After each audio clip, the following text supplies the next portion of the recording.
I really see an excitement on the part of business owners to start the next thing and the next thing, especially when they build a leadership team and get a bit free, or when they hit a road when things get hard or growth feels a little more difficult, they quickly pivot to this idea of the next thing.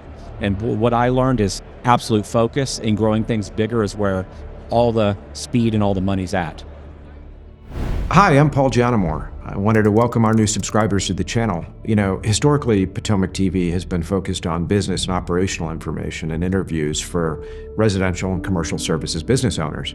But after the publication of the Sell-Side M&A Masterclass last month, my LinkedIn inbox has been inundated with a variety of different requests. So Dylan and I will be sitting down filming more extensive M&A masterclasses, both focusing on the sell side as well as the buy side. I intend to talk about the choice of process, delving deep into M&A psychology, as well as extensive buy side practice, approach, and due diligence.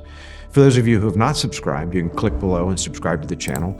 Furthermore, we've provided a link here in the description where you can get on our email distribution list.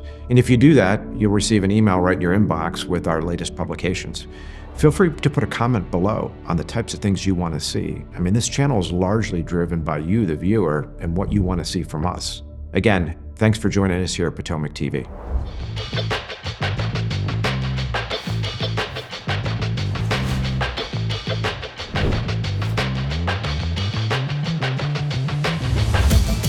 Jonathan, welcome to the show. Hey, Paul.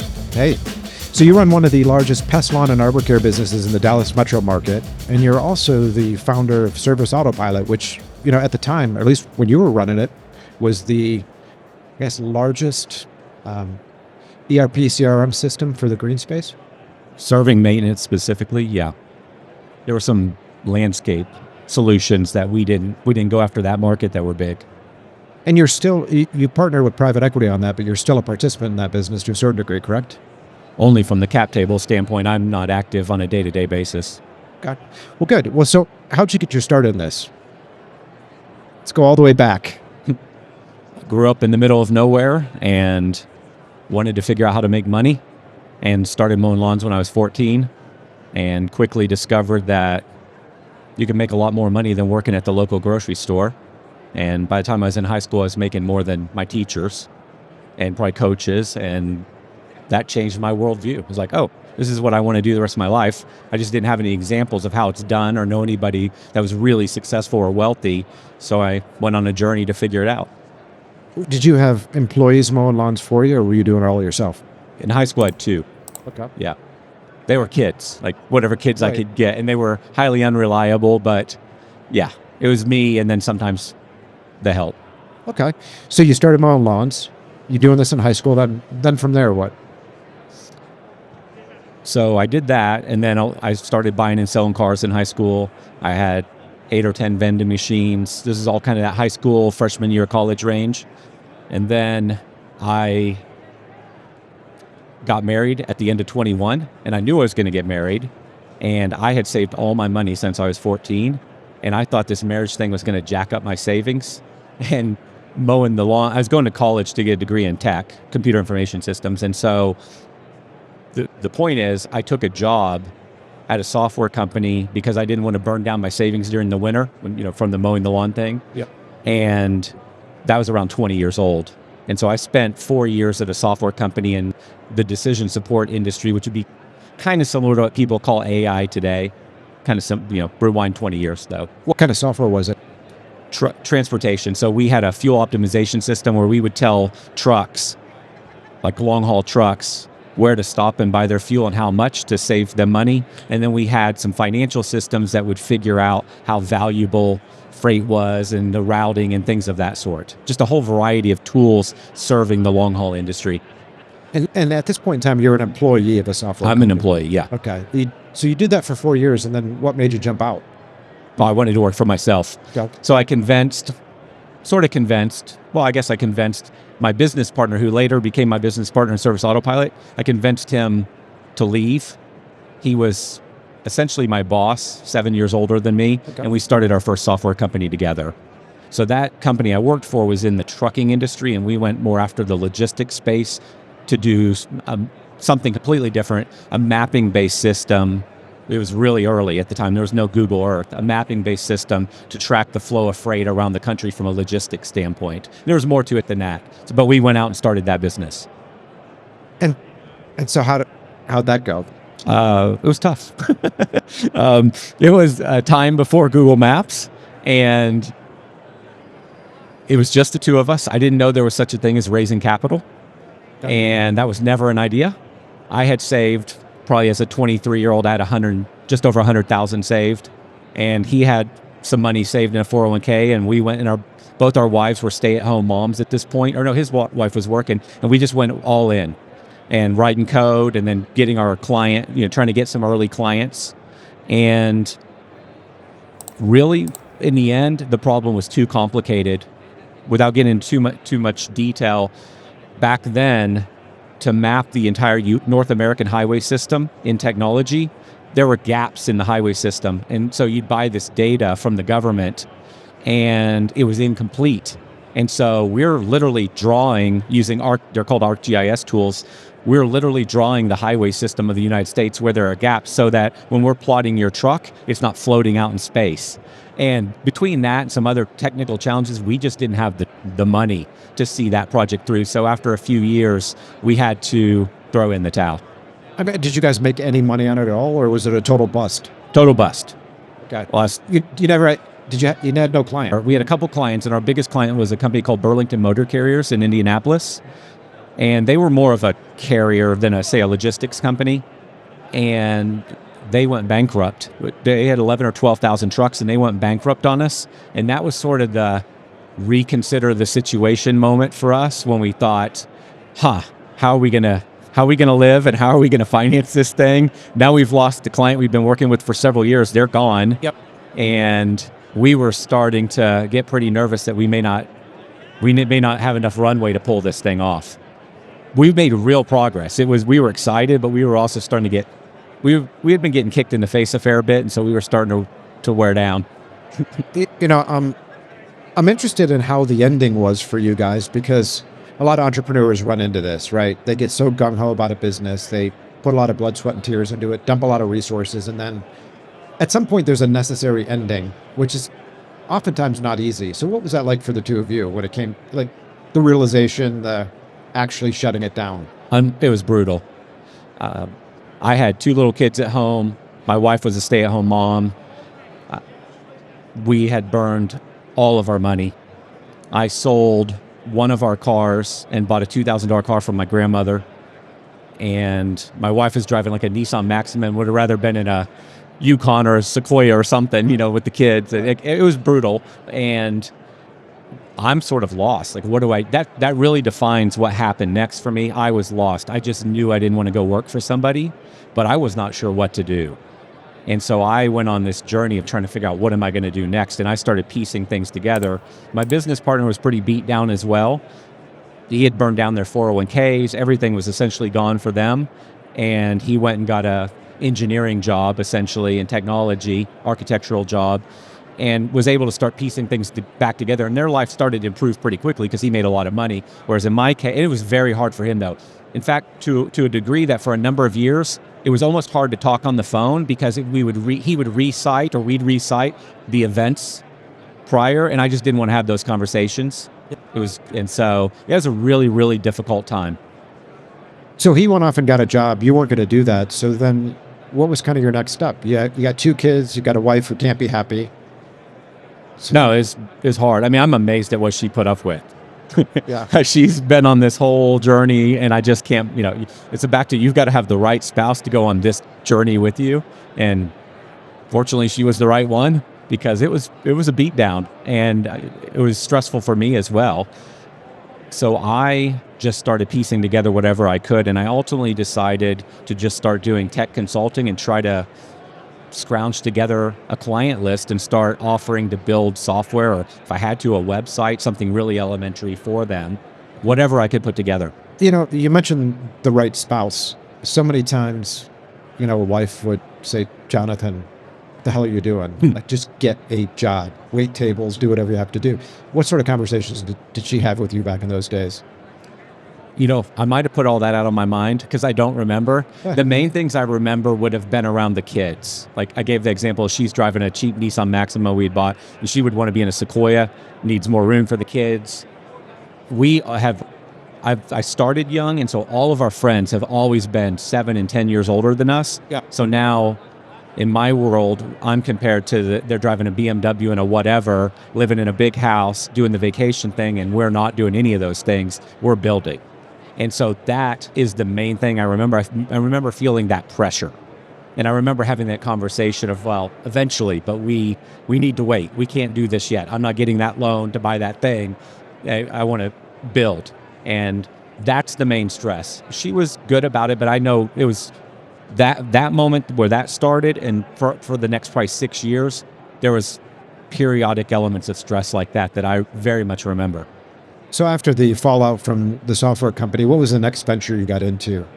So I'm looking for anything to make money. Yeah. And I approached Cinemark movie theaters. I knew a guy that was the IT manager there, and I just wanted to go to dinner with him to see if there was any opportunity for contract work with them in the tech side.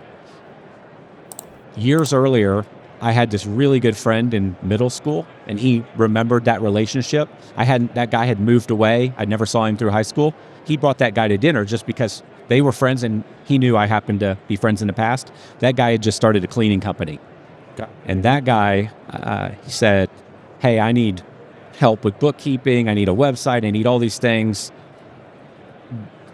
I'll give you $1,500 a month. It wasn't full time or anything. Just help me out, get these things done. I can afford $1,500 a month. So I start helping them out.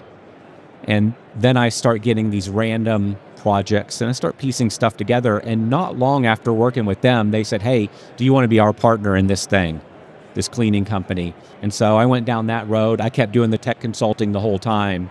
And that's when things started to improve. But it was, financially, we'd been kind of wiped out. So it was still very, very gradual. And I'm just working all the time now. And what came first for you next? Was it CityTurf or was it Service Autopilot? Oh, CityTurf. Okay. So I was doing the cleaning thing. I was doing the tech consulting thing. And then I started CityTurf part-time. And then a couple years after that, one of my tech consulting clients brought me in on a healthcare application in the health space, software related, and I was doing that. So by 2007 or 8, I had 4 things going. And so CityTurf was this very part-time thing that started while I was doing everything else completely on a whim. It wasn't something I had planned to do. It was a very accidental thing I ended up back in. In retrospect, did it make sense doing all those things at once, or would it have been, you think, more effective for you to focus on one particular venture, or you just did that out of necessity? I did out of necessity. I had always wanted to be in tech. I didn't want to be in any of this other stuff. I came to like and find real potential in all these other businesses, but I had wanted to be solidly in tech. And that's all I really cared about. And so I would describe all of that as me just trying to figure it out. And to answer your question, without absolute certainty, I would say it would have been better to be focused. And that's ultimately what I arrived at. So we started having this idea for Service Autopilot because I've got CityTurf, I've got the cleaning thing, and I'm trying to find software products to run this. Everything's desktop. I know it's all moving to the cloud. None of these software products will allow your company to really scale to something big. And the ones that would were silly expensive. So I just started thinking there's this real opportunity. And so my old business partner, John, and I started talking about this idea for Service Autopilot. But I was so consumed with all these other businesses that we were just talking about it and it wasn't really moving forward. And I arrived at this place around 2009 where I've got 2 little kids. I'm working every minute of the day. It's brutal. And I decide I have to get this thing down to just a couple things in life. And this would be an example of focus. And it went down, I took it down to basically just the CityTurf business, which was still a small little total part-time thing. And this idea of building Service Autopilot that hadn't even launched yet. And in both the software company that was in the health space and in the cleaning company, I gave back all my equity to get out and be done like that. And I walked, which was a very, very difficult decision. because those two things had serious potential. And I got it down to the two things I thought would be the most promising that I had 100% control over. And that was the best thing I've ever done in my life. And there are so many individuals I know, because I've also done coaching in these industries. I know so many people that I really see an excitement on the part of business owners to start the next thing and the next thing, especially when they build a leadership team and get a bit free, or when they hit a road, when things get hard or growth feels a little more difficult, they quickly pivot to this idea of the next thing. And what I learned is absolute focus in growing things bigger is where all the speed and all the money's at. 100%. I mean, I see it all the time. It's easy to chase the bright shining object, right? Things slow down. You want to do something more interesting, but you're right. You often lose focus. So with regard to, so you're running CityTurf, and then Service Autopilot was just an idea that had been kind of simmering for a period of time. What was the catalyst that actually made you start to jump into it? The elimination of everything else. Okay, so that stuff's gone. As soon as it's eliminated, we're in. And so, okay, so the founding of Service Autopilot, was it like, I'm going to make something I can use in my own business and maybe commercialize it? Or was it like, I'm going all in, I'm going to try to commercialize this right out of the gate? I built it for the market. I actually thought we were starting in plumbing and HVAC because I theorized that market had more money.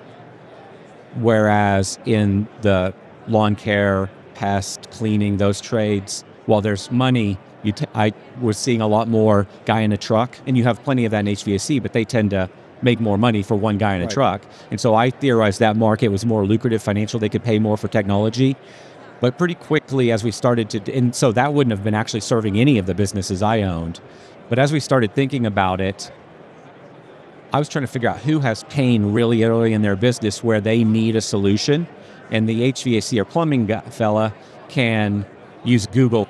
They can use a calendar and QuickBooks. Whereas somebody who's running routes that have 20 stops a day, it's not working in a calendar, and they need billing software, maybe credit card software really fast. So we decided to actually go into what I was already doing, which was the green industry. And we decided to make that our first market. And so we were going to build in that vertical, and then we we're going to move the next vertical, and so on and so forth, eventually get back to HVAC. So because we started in green, I ended up being able to use the technology in my business CityTurf, and CityTurf was essentially the guinea pig. But what happened is, because that business started growing quite quickly and became much bigger than most of the lawn and landscape companies out there, we actually couldn't build a lot of the functionality that my company needed to really get a foothold in the market. We had to build kind of down market offering. And so while my company used it, they didn't really get everything they needed, if that makes sense. Yeah. So it was you and one partner working on John. Yeah. John. Yeah. So you and John are working on this. I mean, are you guys? You're referring to Service Autopilot? Yes. Yeah. Are you guys actually doing the coding yourself, or? Oh, we did everything. Really? Yeah. So I never wrote a line of code on that software. On the previous software company, I wrote half the code. On this company, I was all sales, all marketing. I did the early support training. I did that side, figuring out what needed to be in the product, and John did everything development. And we started hiring, we hired our first developer in the first year, and we started hiring as quickly as we could afford. But I never wrote any code for that software. But we built everything in-house. We didn't license anything. We built everything from the ground up. So how long did it take you from inception to having your first 100 customers on Service Autopilot? First year. Okay. Yeah, so we started way down market with a $29 and a $47 a month offering. Yep. Quite elementary. And when you have, John's a very good developer, and when you have a really small development team, you can go really fast. And so he was able to knock out a lot of stuff really quickly. As you start bringing in more people, it's like any business, as you start adding more people, more complexity, everything slows down. So the early days went pretty quick, where we were able to get something to market that was subpar compared to, frankly, every other offering in the market. But we were able to tell a compelling story. And so we got our first 100 clients that same year. And so right out of the gate, you were competing with software like Real Green, for example. Oh yeah, Real Green was probably the main. They were the Express, incumbent, Real Green, right? Pest Pack. You name any of those kind of players, they were the known names at the time. And there were a bunch of others that are gone today, but those would have been the big names. You know, you guys turned out to be phenomenally successful at this, but I often scratch my head when entrepreneurs look at, like, take pest control. You've got Pest Pack and Serve Suite and Route, Evolve. There's a dozen software programs, and it seems like every year somebody else says, okay, I'm going to create a new one. Yeah. I mean, did you not stop and think to yourself, well, why do this? Because doesn't Real Green have a lock on the space? Yes. I mean, what sort of thoughts went in your head? Sure, of course. All those things made me nervous. The one thing that gave me comfort on Real Green specifically was I actually, when I had CityTurf or started CityTurf, I wanted to use Real Green, but Real Green was fully desktop and they thought the cloud made no sense. And I thought to myself, okay, that doesn't make any, I didn't get it. Yeah. And so I ended up using a different desktop software solution, and I wrote my own little software to work with it myself at night. Yep. And had Real Green been awesome and they had been heading in the direction of cloud, there's a chance I would have thought maybe there isn't as much opportunity here, but that gave me a lot of confidence. I wasn't seeing anybody going where I thought tech was going, and I was still nervous about it. I didn't feel like this was certainty that this would work out, but I had a pretty high level of confidence that we could be scrappy and figure it out. And the confidence came from I didn't see anybody moving where I thought the future was going. And John, and I say me, John and I had the same belief. Right. So you started doing this in 2009. You get your first 100 custom. January 10. I guess we're really talking about it and starting to flesh out the design. We set up a server in November of 10. We have nothing yet, or 9. So very end of 9, but 10 is really when we started going. And at what point in time did you sit back and say, okay, I've actually got a real business that's scaling? By the end of 13, we felt pretty confident. By 14, I felt really good, but it took a bit because it was a different time than today.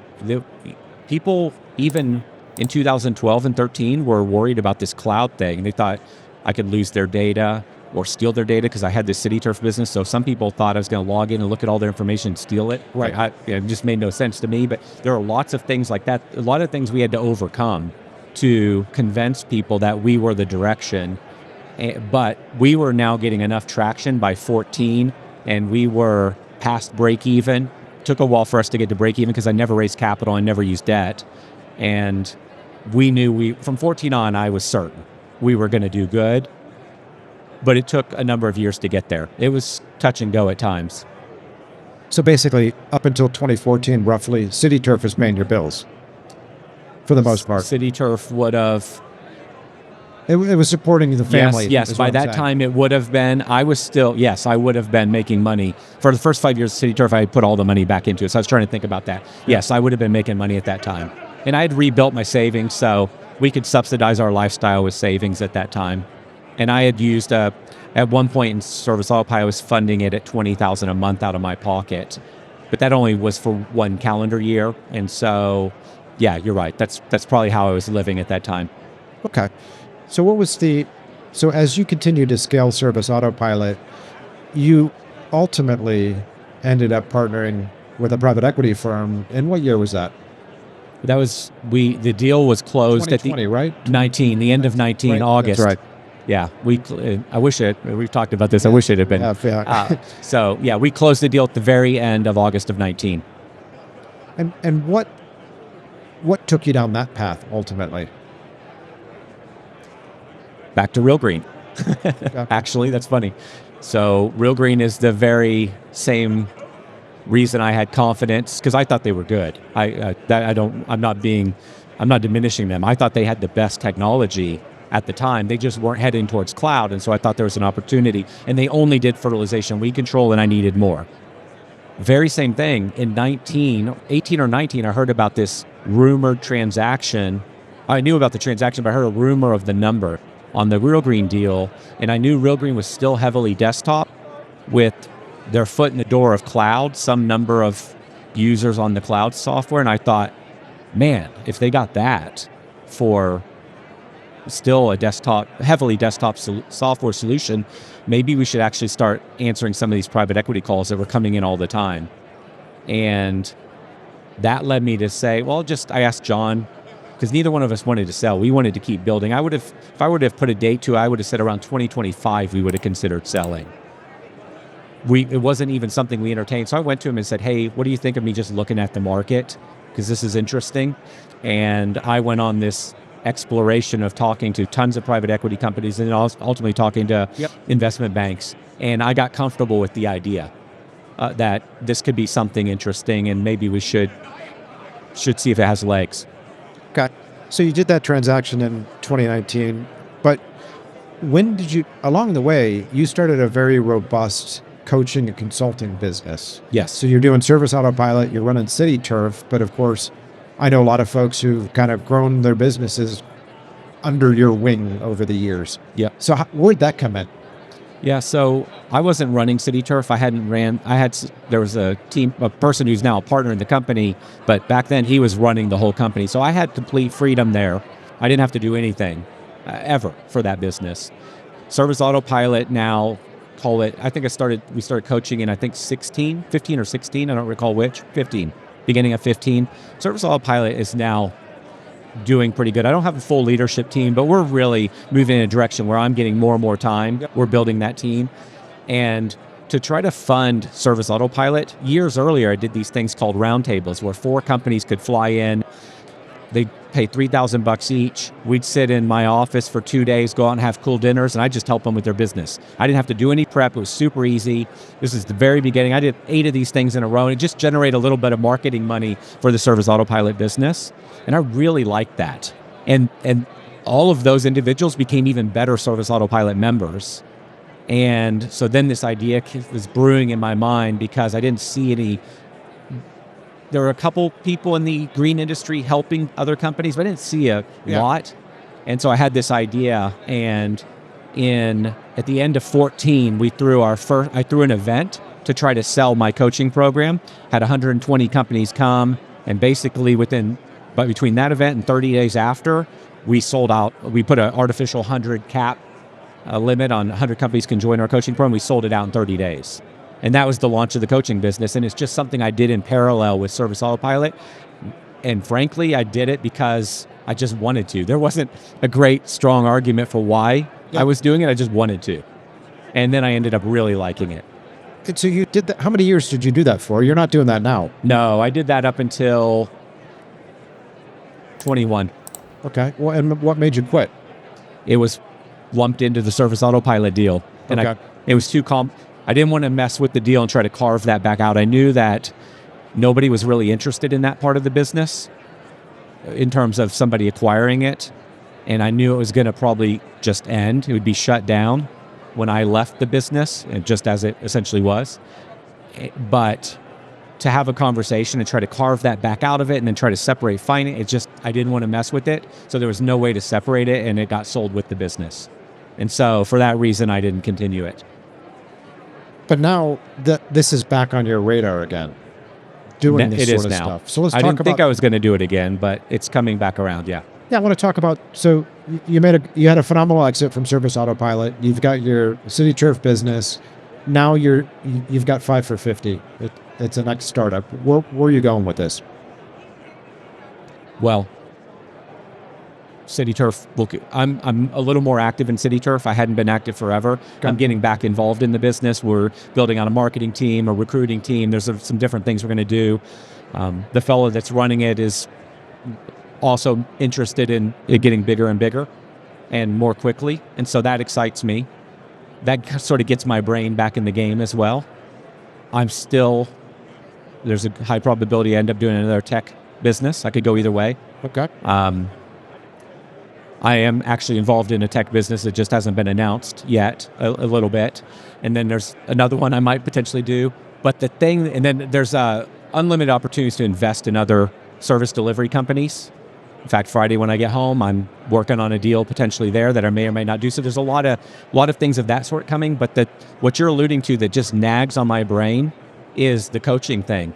I've been so programmed around wealth creation. You build something, you can build a leadership, it runs without you. It can generate really extraordinary income, but also extraordinary wealth. Coaching is none of that. Coaching can create nice income, but it's not a wealth creation event. And so that nags on me, but I'm probably heading back that direction at some point. Not this year, but I'm super passionate about it because of everything I've ever done. That's the place I feel like I've had the absolute most impact. So it's not it's not from building a business perspective. It's the fact that you actually really, really enjoy doing this. I got a tremendous amount of satisfaction out of it. It's really satisfying to talk to somebody that was doing 300 when they joined and then they're doing 7 million. When those numbers happen, every single thing in your life changes. And then with all the opportunity that's coming for there to be exit potential for some of these guys and gals, it just becomes even more exciting that somebody that had a $300,000 business might eventually have a $10 or $20 million business with a legitimate high valuation exit. And that's transformational, not for just them, but their families. Absolutely. And so I find that to be quite exciting. As you start to think about other opportunities, you talked about investment. Are you more focused on starting something from scratch yourself or actually investing in pre-existing operations? Wow, this is my battle. I feel like the smarter play is to come in early stage after it's been started and apply money and expertise. But I also struggle in that I love creating things. That's what I'm most passionate about. It's a slower process, but I also I get to have more control on it. Even if I don't run it, I can exert more control over that thing than, say, investing in another leader who has already got $1 million business. You can apply influence, but you really can't, in my belief, you can't really control that. Right. And so I struggle with that. I think the prudent game would be to come into a business that's already a 7-figure business and apply money and expertise, essentially fire to go faster. I think that's the best play. But that's not likely what you're going to do. No, I don't necessarily follow my advice. So I struggle with this one. There's a whole lot of things happening right now. We'll see kind of whatever closes and what comes together will sort of decide the direction I'm going. But I continue to be attracted to the starting from nothing phase. I'm really interested, so I know a lot of the guys you've coached over the years, and I know a lot of these guys had these $300,000, $400,000, $500,000 businesses, and now they've got significant operations. What would you say are some of the more pivotal or the more important lessons you were able to help them with? Everything at the end of the day goes back to mindset. It's which isn't really the funnest thing to talk about for most people, but what do you think you're even capable or deserving of getting? Have you even seen a vision of what's possible? A lot of people look around and say there's only so much money in this industry. They don't see tons of examples of people that are extremely wealthy, and I'm saying, what are you talking about? We're not seeing the same world here because there is unlimited opportunity. And so it's partially showing them what that opportunity is and getting them to believe that whatever gap in their skill set exists at this moment, that can very quickly be filled, and they're just as deserving, capable as anyone else. That's one. Two, traditional entrepreneur has got that squirrel problem, like, oh, squirrel, it's that next shiny object syndrome. I do too. And I've learned the hard way that that's not how you build something big. And so it's getting individuals to say, who am I missing on my team that I need to partner with? It's almost always operational. Mm-hmm. Somebody that's a really great operator. And that gap, just filling that one thing. If I were to do a roll-up, which at one time I thought I'd go around just buy companies, whether or not I ever sold them, because I like the money that spins off these businesses, the first thing I would do is install an operator in every one of the companies. It's almost always the gap. And not just any operator, a really strong operator. That is the game changer. So it's that. And then a third one would be looking at your data. Do you even know your numbers? You can tell me what COGS and gross margin is. You can tell me all these things, but do you really know them? Are you looking at them all the time? Are you running your business by that data? And if you get to a place where you are, everything just gets so much easier. And so those would be three of the really big ones that I just found there's so much more, but we're just going over that. And that's the low-hanging fruit as soon as you come into, in my case, my world. Those are the things we need to get done. All these guys that you were working with are entrepreneurs. And sometimes entrepreneurs, they tend to be visionaries, but they're not always the best operators. Yeah. And so with some of your coaching clients, did you ever run across the issue where the founder had a brilliant idea and he put together and built a nice business, but is not the right guy to continue running it? That's the normal story. That's the standard? Yeah, so, that's why I said move number one is install an operator. So have you ever sat down and suggested to your clients, like, hey, why don't you remove yourself from the org chart? Yes, but it takes a while to get to that realization. For example, I realized for myself that I'm in the very same camp. If I start another business, the very first most important hire for me, if they're not my business partner, is that operational individual. I'm a fantastic team paired with a really strong operator. We can go really fast. But if it's just me, it's not going to be as good. If it's just them, they're going to be way too slow. It's the team that's the magic. So you're the owner, you're the owner of this business. You created it. You got it to where it's at. You're the guy or the gal. It's a weird thing to say, I'm a little less important in this deal. Somebody else could maybe do better than me. I can say that, but you have to eventually arrive at a place where you can internalize it because you're so frustrated. You're willing to say, okay, what should I do? It's hard to just explain that to somebody and they immediately get it and they immediately make that change. They've got to feel the pain and then they make the change. And then generally what we all do in our businesses is we build our businesses from a people standpoint from the ground up. So I don't have a lot of money, so I'll get the $50,000 employee, I'll invest in them over 3 years, I'll build them into a more capable individual versus at some point these businesses actually have the money to go get a top level person that builds down. Right. And it's getting them to, if they're going to hire this operational person, to spend enough money that maybe it feels scary to get the right person that's a real partner. Because if you just go get an operations manager, you're still largely influencing what they do and giving them ideas, helping them hire, helping them fire. You're still helping them do. That's not really somebody in a partner role, and I don't mean equity partner, just a partner role that's really running things. And so to really solve this operational challenge I'm referring to, you have to go hire somebody that's done it. They're expensive, but when you get that right person, it changes the whole game. And you as the owner oftentimes can really take a step back, focus on your areas of expertise, the things that give you energy, get you excited, and then that thing just takes off. Mm-hmm. I see it all the time.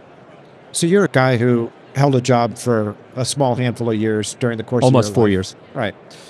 So how is it though that, when you're building a team, you're hiring employees, if you yourself don't want to work for anyone, you're not comfortable with that, you want to own things, how is it that you get your mind to be able to relate to the mind of somebody who's actually very comfortable being an employee? Right? Because I think about it from like an incentive structure perspective. I think about it like a mindset perspective, right? You're going out trying to hire a manager for your business. Well, you're trying to hire for a job that you would never take yourself. So how do you put yourself in the mind of a team member? The first thing that comes to mind, because I did have a role at a company for 4 years, I very much remember thinking back on all the things I hated at that job. I liked it, but just what are the things I didn't like? One example would be that it felt like the team never knew what was going on. We weren't in the know. We never had a seat at the table. And I carried a lot of those this is where it started. I carried those little learnings of what did I like? What did I not like? How do I apply that to my business to make people feel more part of this thing? Feel like they have more influence on where this is going. They have more control over their future. When you said we never really knew what was going on, what were you talking about? Like we never knew what the strategy was. We didn't never do what the strategy would change all the time, okay. Or there would be 3 people in a meeting and you're not in that meeting, which is fine. Not everybody needs to be in the meeting, but what is the plan for the year? Who are we hiring? How are we growing? What's improving? What are we changing? How are we doing financial? We knew nothing. You'd know nothing about the company. And so all you really live on is rumors. And what I noticed is I had a craving because I would have been the kind of employee you'd want. If I knew more, I felt like I could do more to help. And I wanted to feel more like an insider than just a robot performing the work to generate money for the owner. And I remember really internalizing and say, okay, when I have a business, how do I make people feel like they are part of this thing and we're all marching in the same direction on a mission to build? And that's just one example. And I feel like when you bring people in like that, at Service Autopilot, we never lost people. I mean, almost never. We moved them out of the organization, but almost never did somebody leave. There are a few examples. CityTurf, incredibly high retention, because I think when you make people feel like they're really part of a thing, it's a game changer, both in terms of retention, them referring, bringing their friends and other people in, and the ability to recruit when the word spreads. So that wasn't exactly what you were asking, but that's sort of where my brain first goes, is like, okay, how do we create something that people want to live in this world? How do we help them get what they want in their life? Because if I help them get what they want, they're staying.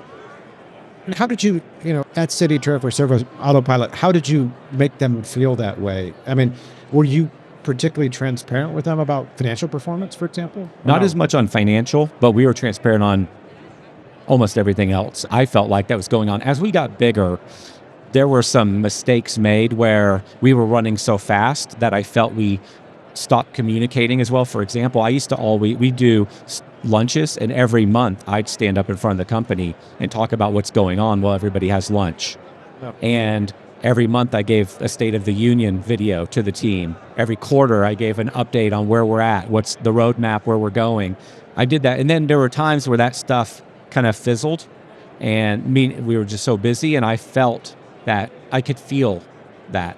But we did all kinds of other stuff. If you were on our team and we knew that you wanted to go to Japan, well, instead of giving you a bonus, how could I get you to Japan? Awesome. Things like that. We did a lot of involvement in our community, and people loved that. People would volunteer and be part of that stuff. And then in the software business, this is probably what led to the coaching. We talked about, we're not just a software company. We would explain what our role is in the market to help grow the industry and help grow these companies. And I would describe exactly what somebody's life is like working inside one of these lawn care, pest control business. What does it feel like to be running a $200,000 company? What are they dealing with? We would try to help our team really understand that and then show them how we're impacting them. And so then they're more bought in. It's a lot of things. Yeah. And it's a fair bit of work, but I think that's how you build a really interesting business. Well, Jonathan, I appreciate you stopping in here today. It's great to see you at Pest Great to World. see you. Thanks, Jonathan. You bet.